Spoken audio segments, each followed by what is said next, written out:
speaker who's traveled from Bogota, Colombia to share with you her experiences researching citizens media, media from the marginalized. This is work that's happened, her scholarship, over 3 or 4 decades, since the 80s, since the 90s. You have to remember that at this time, the theories that we had of media, seriously, under-theorized alternative community media that was not state-run, media that was not owned by private companies.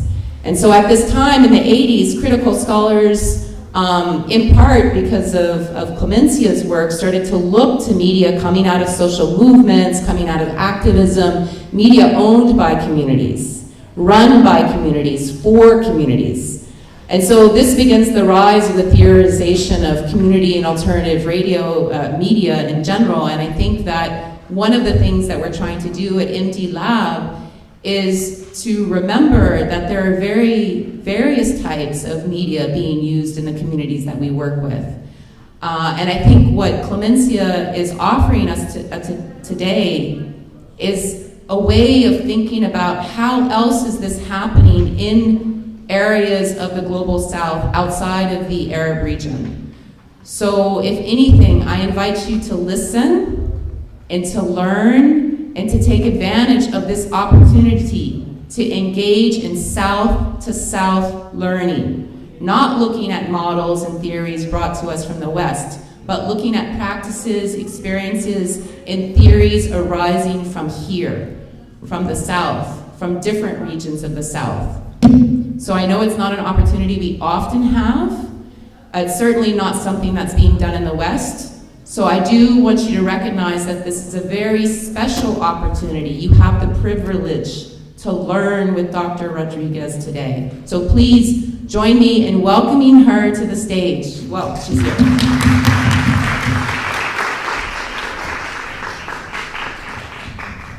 Thank you so much, Gretchen.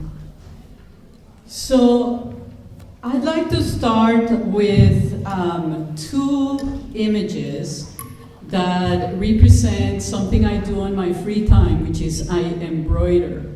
And these are my own embroideries. On the right, you see the city of Bogota, which is my native city where I grew up.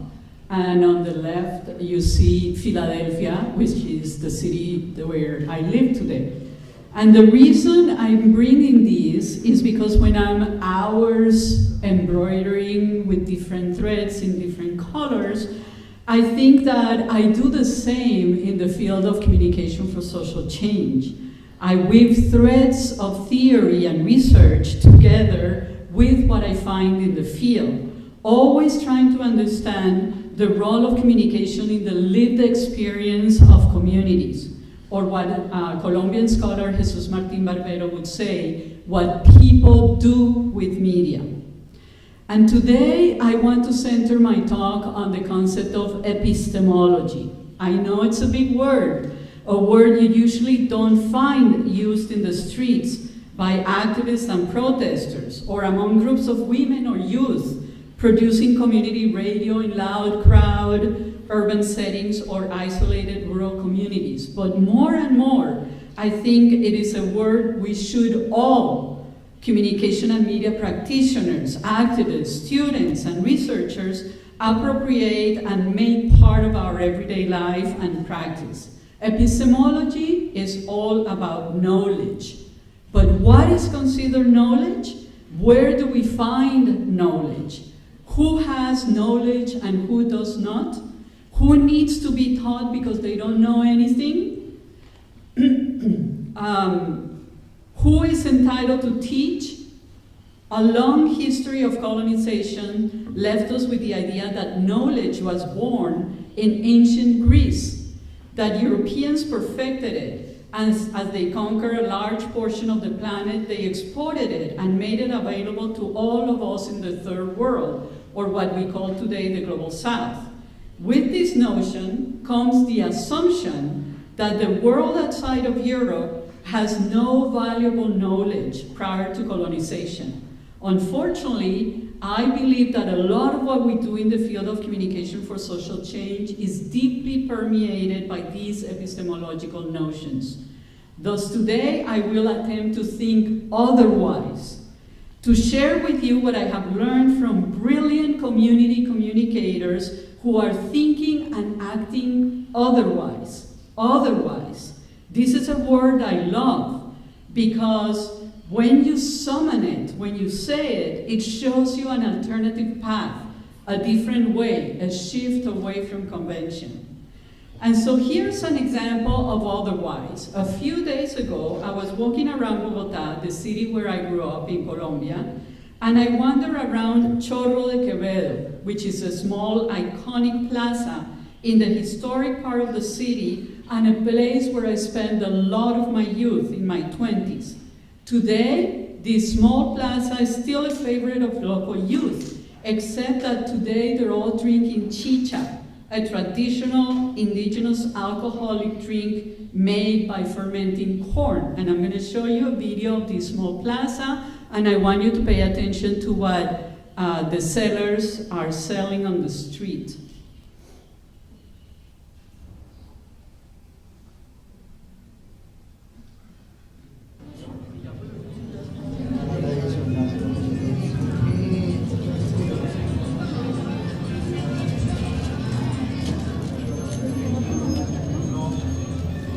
So all that is chicha.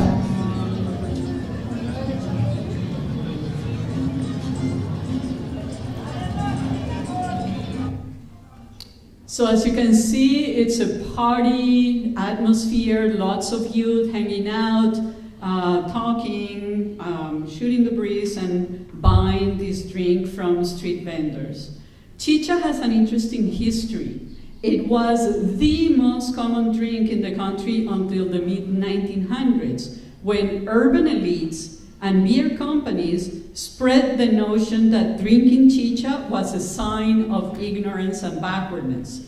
The stigma that chicha made you low-class and uncivilized quickly took over, and the popular drink disappeared from most of the country, and guess what people started drinking? Beer. When I was in my 20s, you had to travel very far from Bogotá into the Amazon region or the south of the Colombia, places with a high density of indigenous communities to find chicha. About 10 years ago, the youth of Bogotá shifted. They activated their thinking otherwise and they revived chicha. At first, it was just a couple stalls and small bars serving the drink, but little by little, chicha took over the whole plaza, and now the nearby streets are totally populated by chicha bars. This is a drink that is inexpensively produced in people's homes by families, with each family producing their own flavors. Chicha's surge in popularity has created a source of income for so many people, a stream of wealth produced away from corporations and the elite's control. The ancestral knowledge, and here's where epistemology becomes key, that produced this traditional drink survived somehow, somewhere, dormant, until the youth uncovered it. And stories like this is what shows us where epistemology becomes important and practical. We can see how knowledge can shape behaviors and cultural and economic practice. So along these same lines, I'd like to share with you some of what I've learned from community media in context of war in Colombia, and I have like 5 different lessons to share with you. But before I go into the lessons, I want to give you a bit of context about the war in Colombia.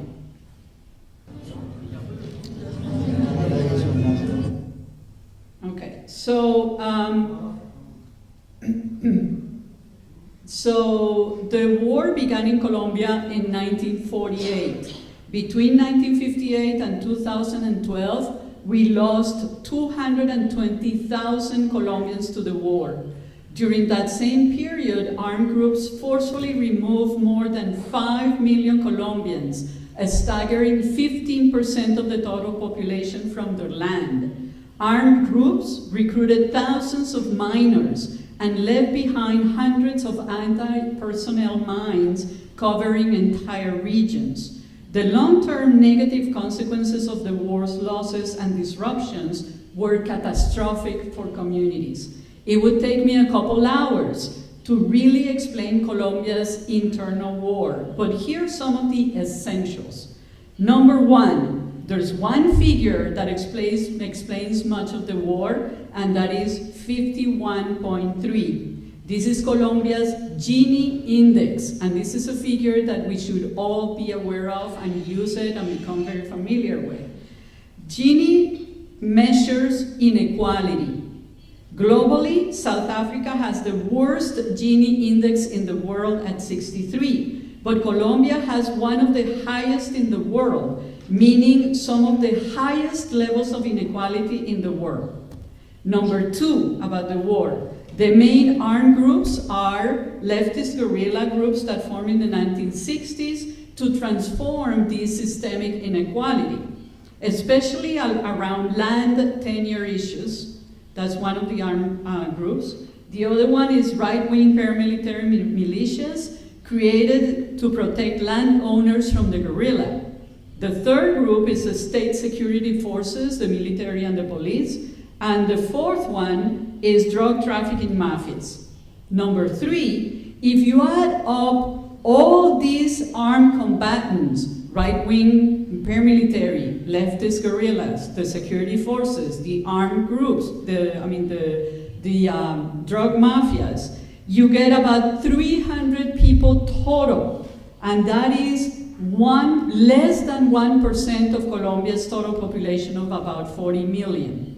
And so, please, next time that you think about making a joke about cocaine or mafias to Colombia, think about it twice, because yes, the media has aggrandized these less than 1% of the combatants, but most Colombians are peaceful people who live their lives and work and study and love and etc. Finally, this is a war that is between enemy armed groups that is waged in isolated rural areas where unarmed civilian communities ended up in the middle of the crossfire. In Colombia's war, 81% of the victims are unarmed civilians, and 19% are combatants who are members of one of these antagonistic groups. And so now, before I go into the lessons, let me tell you a bit about community media in Colombia. In Colombia, the Community Radio Decree was passed by Congress in 1995, legalizing community broadcasting. 4 years later, in 1999, another law legalized community television. Both radio and television regulations define community radio and TV as municipal, meaning that only one community radio and one TV station can operate in each municipality. There are 1,100 municipalities in Colombia. Of these, 667 have their own community radio station, and 441 have their own community TV station. As these figures demonstrate, community broadcasting is alive and well in Colombia, and a significant number of these Colombian community media operate in regions of the country impacted by the war. So in this context, and this was my research question when I started doing this work years ago, the research question is, how do community communicators use media in this context of war and armed conflict? So here's lesson number one, and I think this lesson is about the real communication needs in a community, and I'm going to show you a video to start with this.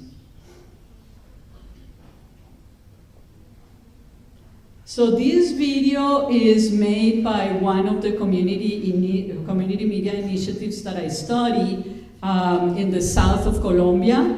It doesn't have subtitles, but it's a very simple story that the kid is telling, and it's the story that he chose to tell about a butterfly that was flying around. Then a snake is trying to catch the butterfly, almost catches it, but an armadillo comes and steps on the snake and saves the butterfly.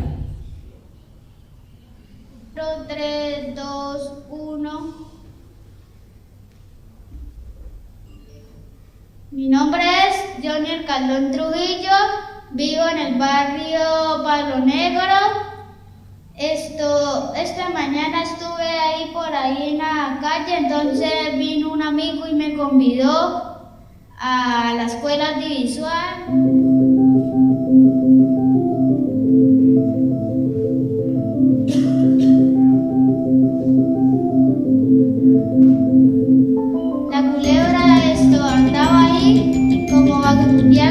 Y la mariposa se le asomó y ella la miró, la culebra miró y se le fue atrás.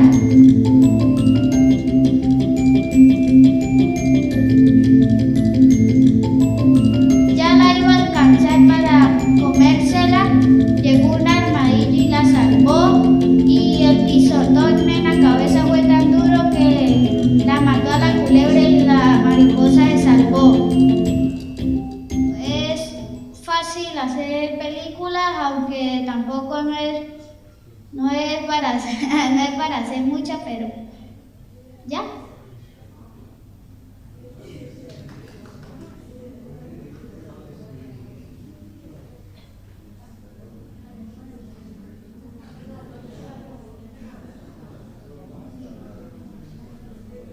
Okay, so the kids in this audiovisual production school can tell whatever story they want, but they have to have a story.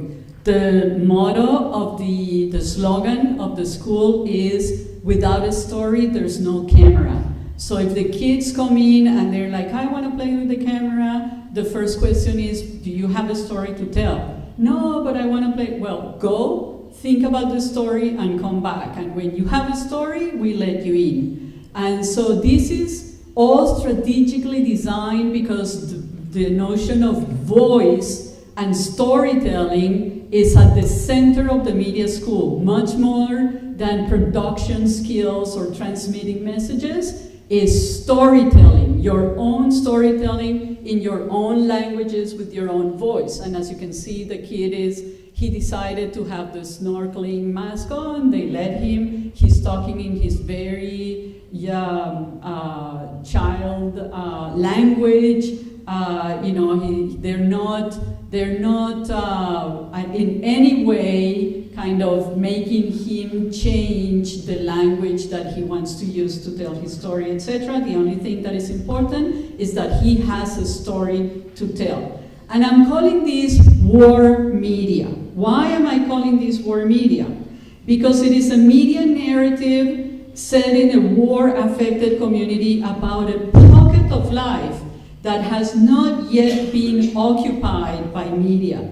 This is a genre focused on everyday life in the community, such as local celebrations, neighbors eating together, or local youth playing soccer. These videos remind the community that war has not succeeded in invading every nook and cranny of their lives, that pockets of peace and peaceful coexistence still thrive in the community. These narratives, which remind the community that everything they've created has not been obliterated by war, can be crucial to community survival because they are the sources of agency and hope. These videos can be much more important to the health of the community than media focused on informing them about the war or showering the community with political or even activist messages. Where does the knowledge to create the messages of hope come from? Who is able to understand the moods and fluctuations of a community that is losing hope? And who can detect that these pockets of peace exist in the community? Who knows how to transform these pockets of peace into media narratives? Only deeply embedded community communicators who act as passionate ethnographers of their communities, while at the same time being brilliant communicators who can work miracles with media technologies to transform life into media. For me, this is 1,000,000 times more important than discussions on the efficacy or speed of social media or the great power of digital platforms. Our main question is about communication and not about technology. And here, I would like to ask another parallel question, which is, what is technology? What are we calling technology? Why is it that a radio set is considered technology, a communication technology, but a drum is not? When we think about communication technologies, we tend to think about electronics or digital platforms. But my work with community communicators has taught me that every community has developed their own communication technologies. In their wisdom, community communicators always search for the technologies that already exist in the community before bringing in new technologies.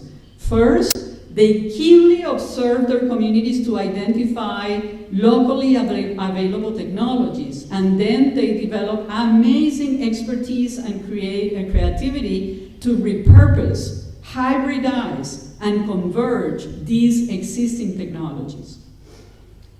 So the second lesson that I want to share with you is about how local public spheres are the first casualty in regions of armed conflict. So this is these are some numbers of another region where I did my field work with a network of 15 community radio stations. I'm not gonna read them all, but you can see how the war impacted this region where I did this field work.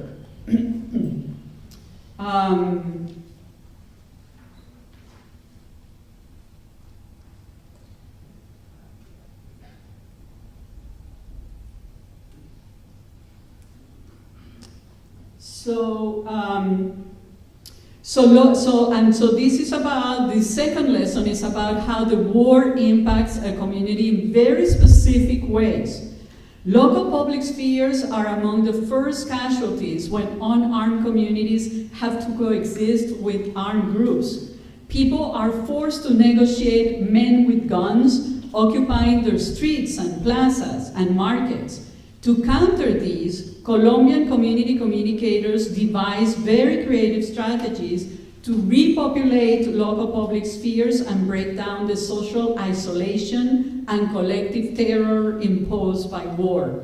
They know, and here again we go to knowledge, epistemology, that war gradually erodes the social fabric of the community and new threads need to be woven. In one case, a local community radio station in Colombia organized a Christmas decorating contest. And here's some photos of that. And what is interesting about how this strategy was designed is that the community radio station promoted a contest, but as a family or a household, you could not enter the contest. The only way you could enter the contest is as a block. Why? Because the community radio station wanted to incentivize interaction and talking and dialogue among the families of one block. They had to get together to decide what decorations they want to do, how are they going to decorate their block. Then competition happened between one block and another, and people from one block started walking towards another block to see what the other block was doing, and then to the other block, and people started interacting among the blocks.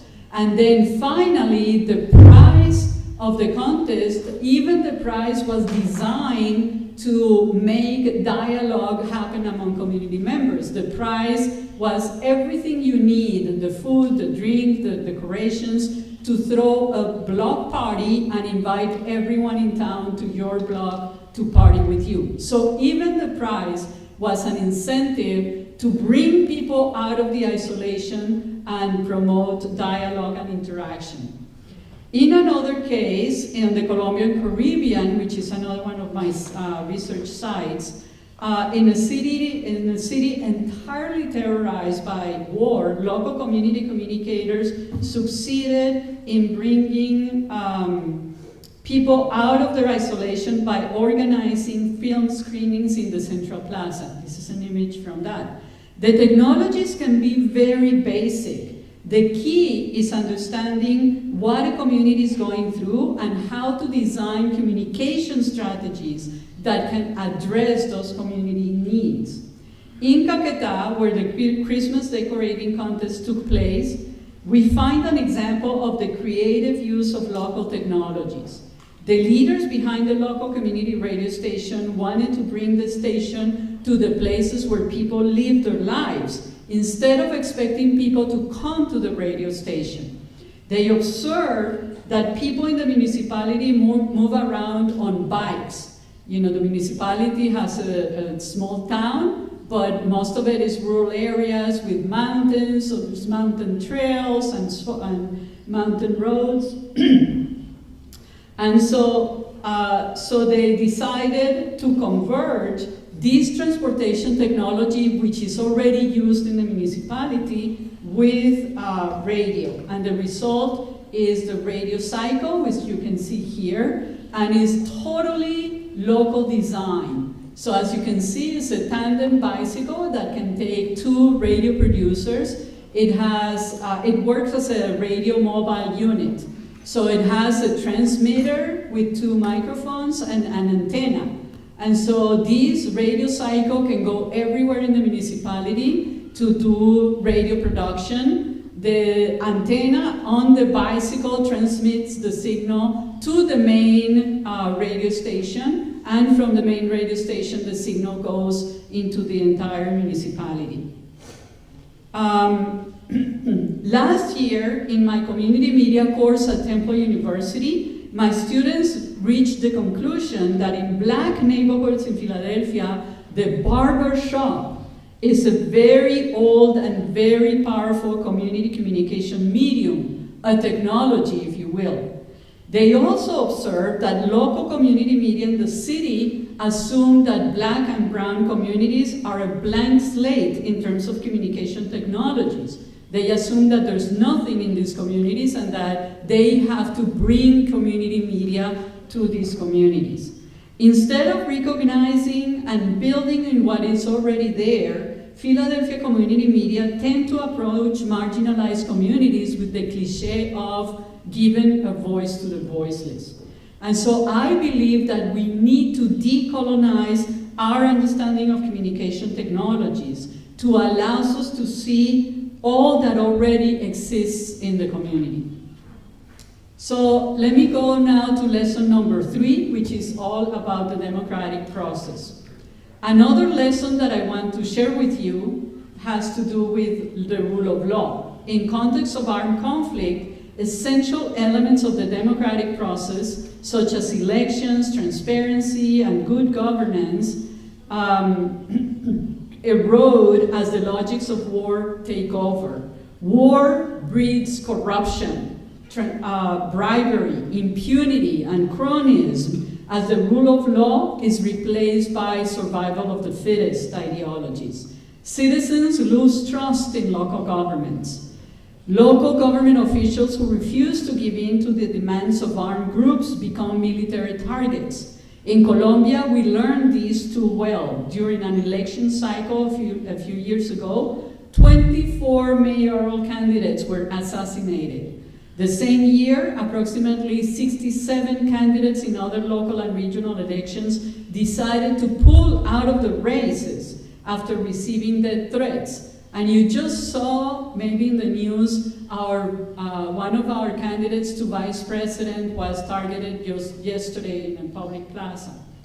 They had to take her off the stage at the last minute. To respond to the negative impact of war in their communities, Colombian community media implement a series of strategies intended to counter the disruption of democratic institutions and processes. These include maintaining in-depth coverage of all local candidates' platforms, inviting candidates to explain their government program proposals and make public commitments about implementation on the air. demanding transparency from local mayors. Also, all this is happening on the air via especially community radio. Educating audiences, especially young people, about the importance of casting a well-informed vote and rejecting any type of paid political advertising or buying of the vote, which is a practice that is very common in Colombia. Let me go to lesson number 4, which is about the performative power of communication. Colombia's community media producers are remarkable for their keen understanding of communication's performative potential. These producers know that media technologies can be used to make things happen among local audiences. Media don't just inform or transmit messages, they literally make things happen, moving into the realm of performative communication. And there's a whole theory behind performative communication that we can talk about if you want to. For example, in Puerto Wilches, a town of about 8,000 people in a Colombian region known as Magdalena Medio, a conflict around the use of a local park threatened to spiral into violence. Street vendors had invaded the park, using it to sell their merchandise. Local residents resented the fact that their park had become a market, preventing them to use it as a public space. Then the community radio station, called Puerto Wilches Estéreo, which is the local radio station, decided to intervene, but instead of transmitting messages about the virtues of nonviolent conflict resolution, the radio station triggered a process of nonviolent conflict resolution in the community. They provided a forum for the street vendors, who publicly explained that their ability to feed their families depended entirely on their ability to use the park as a public market. The radio station then opened its microphones to the town's residents, who explained that their park was one of the only places where they could meet and interact, and not being able to use the park was negatively affecting the community, eroding the social fabric of their community. During the process, the station invited listeners to call in. They opened the phones to the people in the municipality, and people called in with questions, suggestions, and comments. One caller suggested that a certain abandoned building could be used as a market. Callers began asking the mayor to help resolve the conflict. Other callers said that they would volunteer to help refurbish the abandoned building to make it into a proper market. Finally, in response to local pressure, the mayor agreed to buy the building and make it available for the park vendors. The vendors moved to their new marketplace, and the park returned to its original use. So if we observe how this community communication process happened, the community radio producers created change, but not by using technology to send messages describing or promoting nonviolent conflict resolution. Instead, the radio station triggered a communication process in which people had the opportunity to experience the resolution of the conflict in a nonviolent way. Local residents were able to experience what nonviolence feels like. The medium subjected people to the lived experience of nonviolent conflict resolution. The radio station made things happen and in a way created a reality. I weave all this knowledge of the performative power of community communication together with what performance scholars such as Dwight Conquergood and Victor Turner have taught us about performance theory. My own learning about the negative impact of war on the social fabric and cultural fabric of civilian unarmed communities is a product of weaving what I find in my fieldwork with wise community communicators such as Alirio Gonzalez and Soraya Bayuelo, who you see right now in the picture, together with the scholarly work of anthropologists of war. And I put the list here for you, some of the ones that I use the most. Caroline Nordstrom, Alan Feldman, and Maria Teresa Uribe, who do amazing anthropological work in various regions of armed conflict in the world. This is my way of braiding epistemological threads of knowledge that I find in the field together with threads of knowledge that I find in the library, all equally legitimate. So I want to show you another video to talk about lesson number 5, which is about restorative memory. This is work that is being done in Colombia a lot about historical memory, meaning that media, and especially community media, are using media technologies and communication strategies to document what happened in communities, how communities victimized by armed groups experience the victimization of war. And this is very important because for communities who have been victimized, having a communication product that documents what they went through is kind of a witness of the reality that sometimes only they know and other people don't even believe that this happened to them. So this video that I'm going to show you is very interesting because it's older Colombians being interviewed by Colombian children. So the children interview the older Colombians about what did you go through, like parents and grandparents. And the children produce the media narratives. So this one, it's part of a series that actually won an award in a film festival just like a month ago.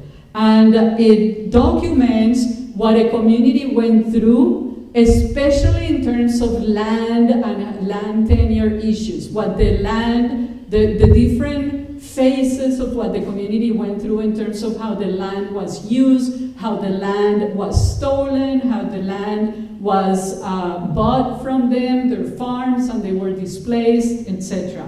It has subtitles. I hope you can read them because they're quite fast.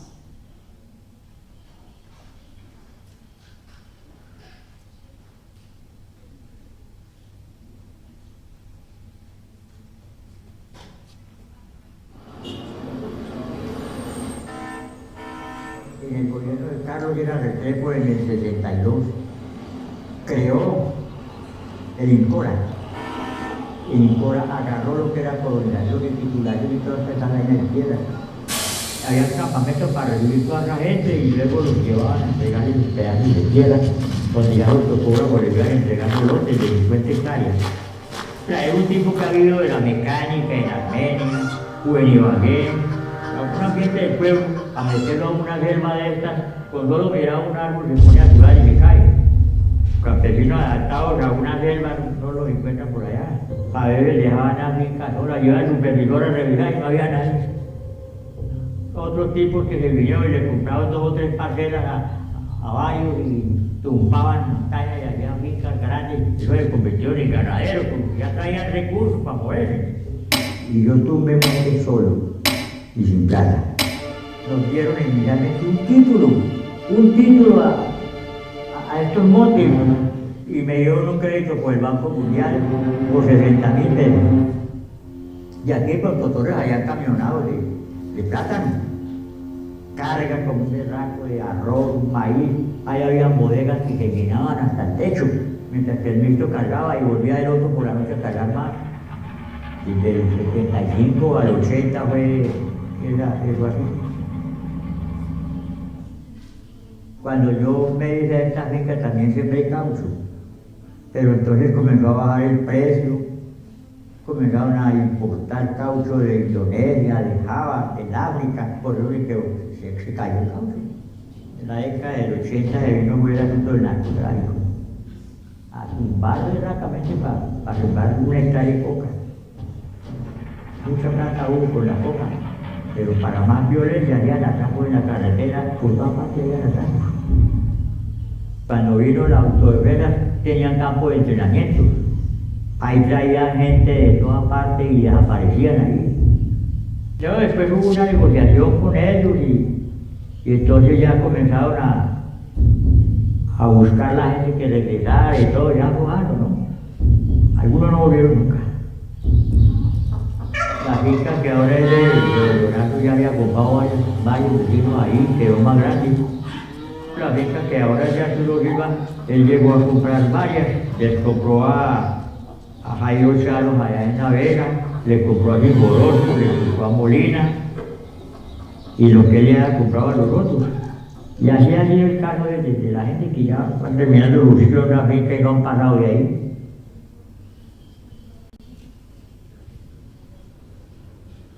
As you can see, these are very collective productions, lots of people who do everything. And as you can see, it's 2021, so just last year.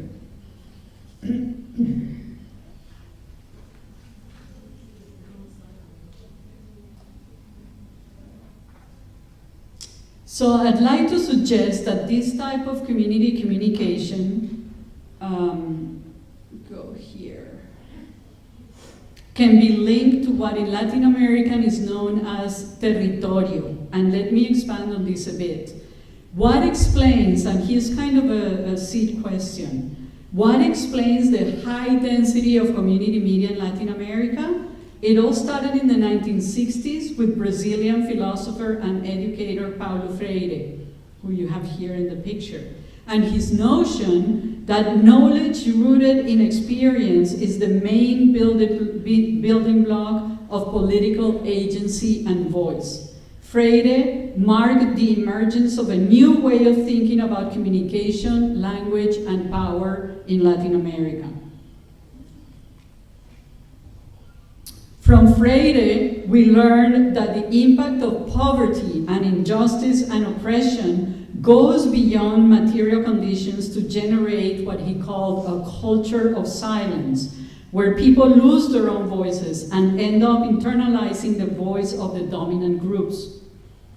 In this process, we internalize negative, stigmatized notions of ourselves and our communities. Freire proposes communication centered on dialogue as a critical tool to break the culture of silence and cultivate processes of appropriating one's own voice, enable us to speak the world on our own terms. This type of communication for autonomous and active subjectivities is known in Latin America as cultura popular, or popular culture, and popular communication. It is a transformative type of communication that breaks down alienation and transforms people into active subjects who own their own languages and their own ways of signifying their realities. Popular communication is a process that begins with language and ends in political action. As technologies, media are particularly interesting because they facilitate the process of language appropriation.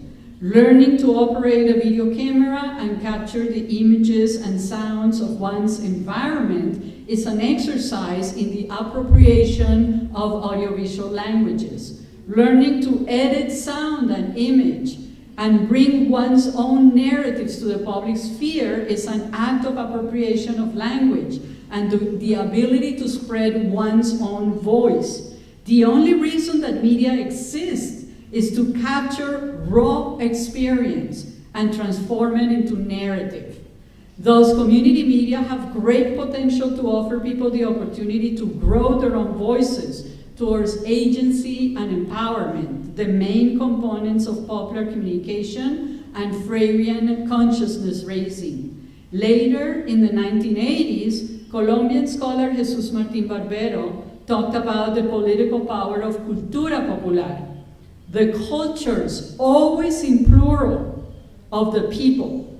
And yes, cultura popular is complex because it weaves together emancipatory forces and demands for more justice and inclusion, also with conservative and traditional forces that push towards meaning and maintaining the status quo. And of course, you can see a nudge here to Antonio Gramsci and his concept of hegemony.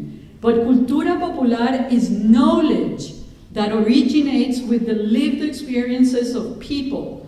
Cultura popular contains the languages that people use, as well as people's worldviews, aesthetic styles, and modes of expression. Community communication and community media cannot exist if they turn their backs to cultura popular. In my over 20 years or more that I have spent exploring community media, almost without exception, the community communication initiatives that are most successful in connecting with people are built on cultura popular. Everyday languages, aesthetic styles, and knowledges. But now, in this century, I believe that we need to update the work of Paulo Freire and Jesus Martín Barbero. So I want to share with you the work that I'm currently reading and using, all grounded in 3 fields of inquiry: decolonial studies, epistemologies of the South, and indigenous knowledges. And so the first idea that I want to share with you is the first idea I want to bring is from sociologist Boaventura de Sousa Santos, who says, and here you have it in the photo, understanding of the world far exceeds Western understandings of the world. I believe that community and activist media are perfectly positioned to become the media of the other understandings of the world. As Argentinian scholar Walter Mignolo says, we need to embrace the notion of a pluriverse and recognize the immense diversity of the world, including the diversity of knowledges, diversity of experiences, and diversity of paths towards social justice and towards democratizing democracy. Another voice that I'd like to bring in is that of Jamaican philosopher Sylvia Winter. In her book on being human as praxis, Winter invites us to understand human as a verb, not a noun. What she means is that every community in interaction with its natural environment develops its own unique way of being human. Thus, being human is a praxis, not an essence. So there's not, for example, this totally makes explode the concept of human nature. There's not such a thing. It's all a praxis that every community develops in interaction in its historical context and with its natural environment. Winter understands humans as, it's a really interesting concept, skins and masks. What does she mean? Skins refers to the biological element of being human, and masks refers to the symbolic element. That is, our ability for storytelling and language, the fact that everything we touch becomes symbolic. We permeate everything around us with meaning. The reason Winter is so crucial for us working with media in communities is because she puts communicating, storytelling, expressing, and meaning-making at the center of being human. Then I want to bring Japanese anthropologist Chie Sakakibara, who explores the notion of humanness as praxis. Based on more than 20 years of ethnographic work among Inuit communities in northern Alaska, she explains that the Inuit cannot understand themselves without the whale. These are whale hunting communities. In the same way that we have eyes and a liver and lungs, the Inuit have the whale is part of who they are. Sakakibara coins the term cetaceousness to mean the Inuit specific praxis of being human. They are human with their whale, clearly in interaction with the natural environment. And now I want to bring in the voices of indigenous communities and indigenous scholars as part of this shifting towards thinking otherwise, part of this epistemic disobedience. Indigenous scholars invite us to shift towards local knowledges that are intuitive, urgent, made up of words and silences, reason and emotion in one, without this binary of reason on one side and emotion on the other side. Knowledges that make no distinction between life and thought. They invite us to explore notions such as feel, think, and feel, act, rejecting Western understandings of modernity, progress, and development. Latin American indigenous communities and indigenous scholars believe that modernity has put life as secondary to institutions such as capitalism, democracy, and the state. As a result, the lives of many people become disposable, and so does the life of the planet. Indigenous communities are proposing an alternative called buen vivir, the good life, understood as always putting life first and situating institutions at the service of life, all life, human life, the life of the planet and the life of everything that is in nature. All these new shifts converge in the Latin American notion of territorio, a move towards a pluriverse of different understandings and how each community, in interaction with its own natural environment, creates a unique experience and a unique way of expressing that experience. The role of community media, as I see it, is to be part of this shift towards aligning with communities in their search for local ways of expressing their own lived experience. And I want to end with two examples of my more recent work. So the first example is a project that I'm working on with a team. I always work with a team, I never work solo. Team of other researchers and scholars. And we're working with 6 community organizations in the north of Colombia. All these 6 community organizations have worked in environmental issues, local environmental issues. And we came to work with them, helping them in their communication and media work. They're very good in terms of environmental issues and what the problems are and what the solutions should be, but they're not that very good at the communication and media side of things with their communities. So that's where we came in. And one of the things that you may have experienced if you do work in community media is that when people in a community first learn to use media technologies, the knee-jerk reaction, the first impulse, is to copy mainstream media. And so that's what we found here. They were trying to do media narratives that reflect the style of mainstream media, the languages of mainstream media. And our first 3-day workshop with these community organizations was towards this shift, towards thinking otherwise, towards observing their local communities, how their local communities communicate, how they use languages, what languages they use, what ways of storytelling the community uses, and then anchoring their media narratives about environmental issues on those local ways of doing communication. And the result was really amazing. I never thought that in 3 days, with all these work around theoretical issues, modernity, decolonizing, communication, buen vivir, indigenous ways, shifting towards the local, legitimizing the local and delegitimizing what is imposed from the outside. I didn't think that in 3 days a group of community communicators could shift so quickly, but they actually did. So I'm going to show you just a fragment of when they are producing their media narratives about environmental issues at the end. And it's just a fragment just to give you a flavor of what happened. But what's interesting is that they decided to use in their media narrative about environmental issues, they decided to use stories about local ghosts and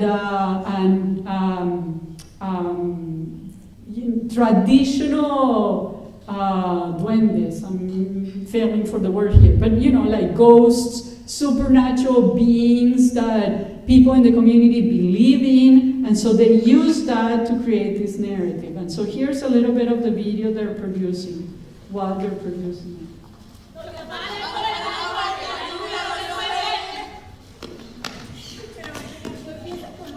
So they're having a lot of fun. They are,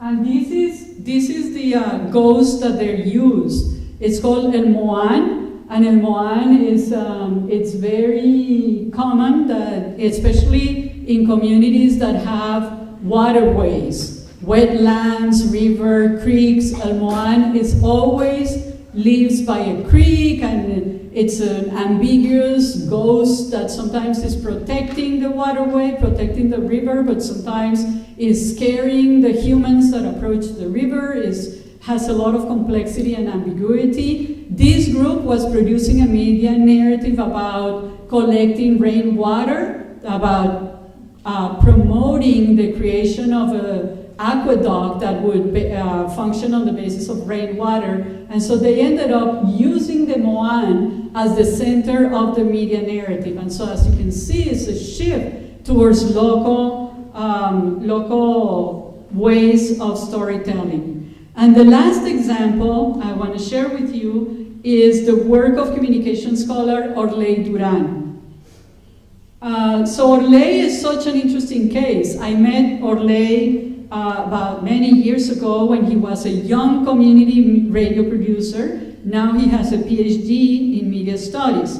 And his dissertation is research focused on the campesino movement, one of the strongest social movements in Colombia.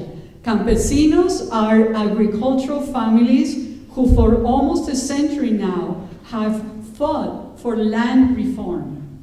Orlais' research reveals how the campesino movement's strength comes directly from the movement's roots in the ways of the people, using their in-depth understanding of campesino modes of communication. Movement leaders conduct almost all their communication face-to-face, acknowledging the centrality of orality in traditional campesino life. Years of resilience and resistance taught the campesinos to distrust anything that has to do with corporations, the state, or political elites. The movement leaders understand this and know that their ability to create a strong movement to which the people feel a sense of commitment and belonging depends on personal relationships. The movement never uses social media or any type of digital platforms. This knowledge of the life ways and traditions of their community is what makes the movement strong. Of course, the movement could be crushed at any time. They can fail in their attempt to transform systemic inequality and centuries-old land tenure practices in the country. And still, the campesinos have survived and grown for a century already, resisting military oppression, stigmatization by the media, and exploitation at the hands of the elite. So, I'm just going to conclude. Those were the lessons I wanted to share with you that I've learned in my field work. I want to conclude with the following reflection. It makes no sense at all for a Latin American media scholar who grew up and works very far from the MENA region to come and talk to you about using media and digital platforms for social change. On the other hand, it makes all the sense in the world because we share more than 5 centuries of dealing with Western colonization. My role here today is just to share with you how Latin America is shifting towards thinking, feeling, doing otherwise, towards researching and searching for local knowledges and ways of life that are still alive despite the brutal incursion of the West in our lands. Thank you.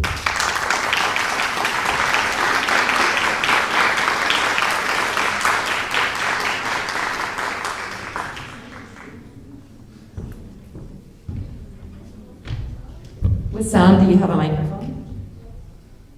Okay, lots of time for comments and questions. So I'm going to pass this one to Wissam. Someone has one over there. And then raise your hand if you want the microphone.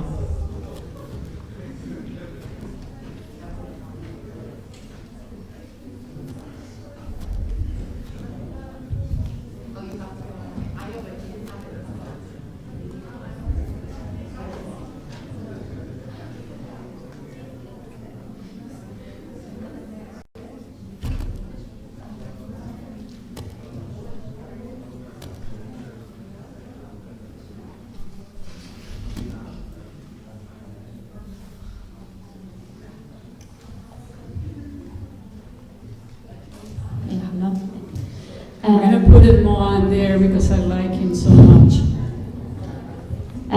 Thank you for your presentation. I have a question that is maybe not related directly to your talk, but what you're promoting here, what I understand is especially the South-to-South learning and decolonization of methodologies, epistemologies, etc. And as coming from the Western academic sphere, what I'm wondering also as an anthropologist, and it's a genuine question because I'm struggling with the field of anthropology as, as a white scholar. I always wonder what is the role of scholars that are not, I mean, anthropology has a very, very critical history, how it arose and everything.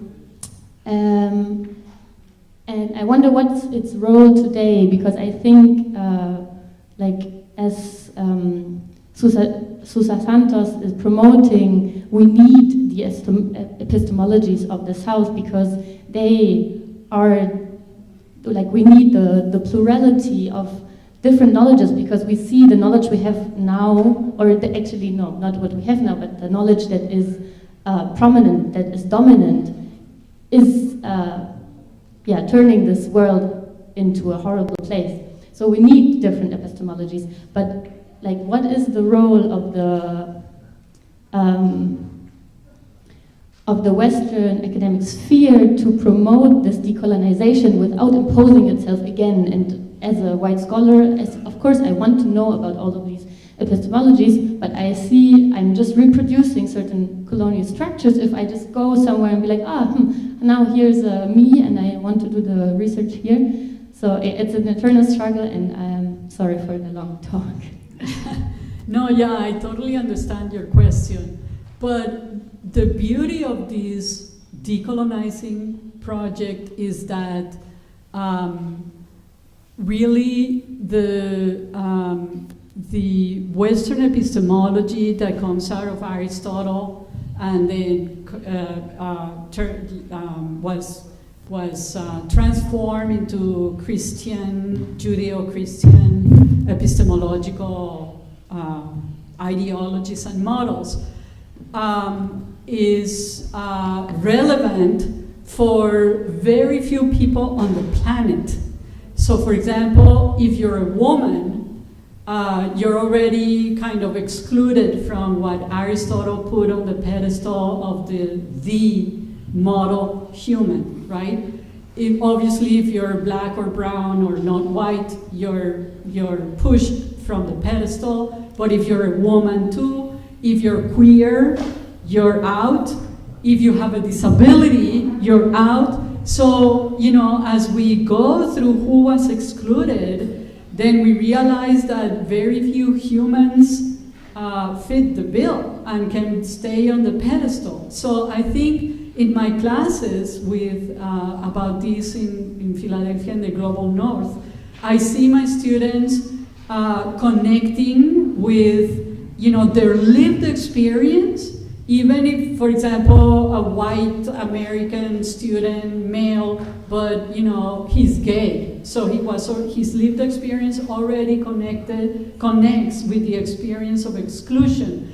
Another student has major disabilities.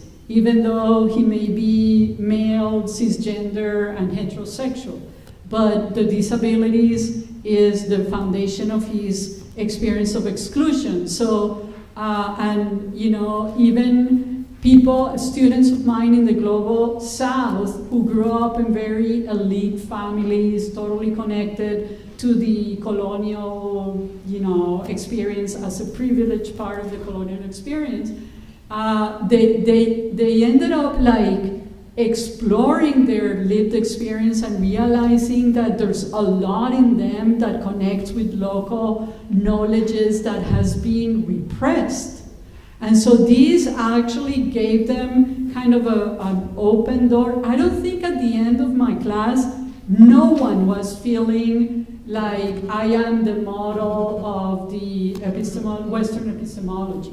My lived experience actually is an experience of exclusion, of feeling that I'm not good enough, that I don't fit the model, that I, you know, and so if the majority of us are feeling like that, why are we still following that model and promoting that model in our classroom? And so I think I'm not a purist for nothing, so I watch more like what the anthropologist is doing, how they are doing it in the field, how they are communicating and interacting with the community that they're researching, what they do with the work, instead of looking at, are they white, they grew up in Germany or South Africa, or, you know.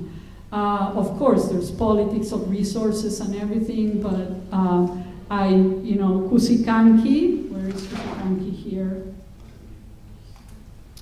Sylvia Kusikanki, who's this Aymara indigenous sociologist from Bolivia, has a really interesting term in Aymara that means gray, and she says that indigenous epistemologies are all about, like, everything is gray.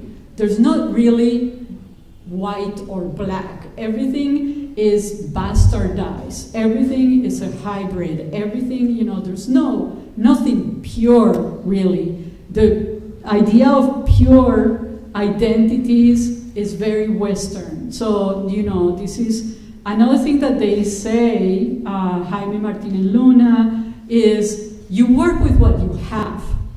You know, because sometimes, if you remember the subaltern scholars, Guattari Spivak, is like, you cannot dismantle the master's house using the master's tool, so you had to learn like an indigenous language to be able to write something. And it's like, no, I mean, we have English, so let's use it. Like, you know, oppressed communities, marginalized communities, indigenous communities have always worked with what they have, instead of waiting until you have the pure indigenous language or the pure indigenous anthropologist, or, you know, those ideas of purity are actually very Western.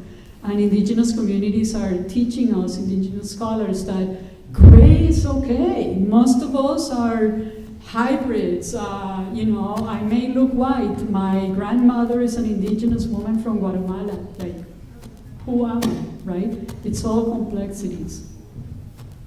And I want you to look at Boaventura de Sousa Santos in one of his books. I can't remember exactly the title, but he has something called the Manifesto, and it's 2 pages. One is for the activist, and one is for the scholar that wants to support activists in the fields. And I really recommend that to you because it has so many interesting strategies to be the kind of scholar, not the vanguard scholar, not the scholar like in the 1960s, Marxist, right? That the scholar was at the front of the social movement, like telling the social movement where to go. Now he's proposing the scholar is at the back, and it has the function of connecting social movements, documenting what social movements do, keeping the history of the social movement, you know, so it's a back-end scholar and not a vanguard scholar. Thank you for your question.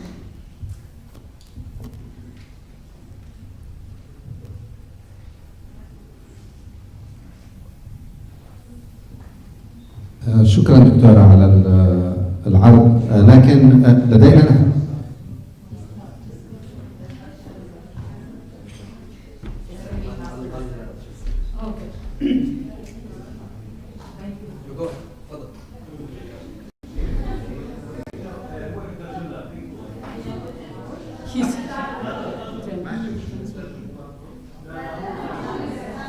اوكي ماشي.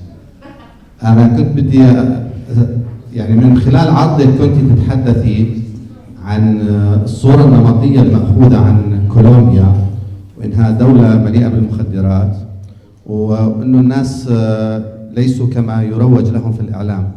أسأل ما هو دور الصحافة في كولومبيا، وهل هناك قوى أيضا من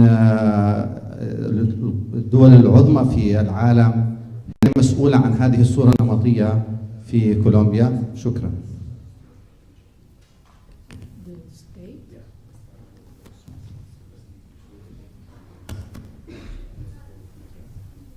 Okay, so thank you for your question. So the media, mainstream media in Colombia, it's very complex and very diverse. We are the third producer of telenovelas in Colombia. First is Brazil, then Mexico, and then Colombia. And Colombian telenovelas are all over the place. And we in Colombia consume a lot of telenovelas, and some it's perfect example of cultura popular.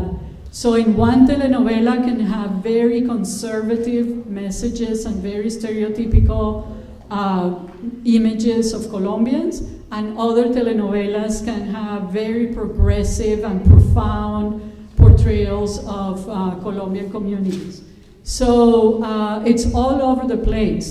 The problem is that what we export to the outside is a minimal, it's a small portion of the media that is produced in Colombia about Colombia. So when you're in Colombia or for example, we export a lot of these media to Mexico, to Peru, to Venezuela, to Argentina, and even to Latino communities in the United States consume a variety of Colombian media with many different portrayals of Colombians and Colombian communities. But the problem is that what we export to mainstream audiences in the Arab world or in Europe is all the stereotypical version of Colombia and drug traffickers and Pablo Escobar and the cocaine trade and all that. So for example, I bet many of you have seen Narcos, but I ask you, have you seen anything else that is produced by Colombian media? And so, I think it's the responsibility of audiences also to seek media produced by Colombians that is not the first thing that you see on Netflix. For example, on Netflix too, there's another series called La Niña, the girl. It's an excellent series about Colombia. It's also on Netflix, but audiences, we're lazy.